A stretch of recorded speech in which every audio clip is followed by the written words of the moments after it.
On a lonely stretch of highway, 4 tiny lives were left behind. No food, no water, barely a heartbeat left. Until one woman saw them and refused to look away. She gently lifted their tiny bodies into a basket. Then, with calm urgency, she carried them to the side of the road, spread out a soft blanket, and placed them down, one by one. At that point, none of them had moved. Not a paw, not a breath, but she wasn't ready to give up. What happened next changed everything. She started CPR on the tiniest one. No breath, no sound, just her hands and hope, until finally his paw moved.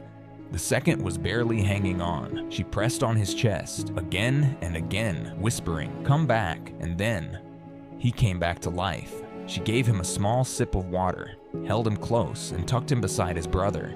The third wasn't breathing. She placed an oxygen mask over his face and began CPR, but when he didn't respond, she moved to the last one. The fourth was cold and still. She gently massaged his belly, checked his pulse, and went back and forth between them, refusing to let either slip away, until finally, the third one blinked. He came back. She placed him in the cage beside the others, safe and breathing.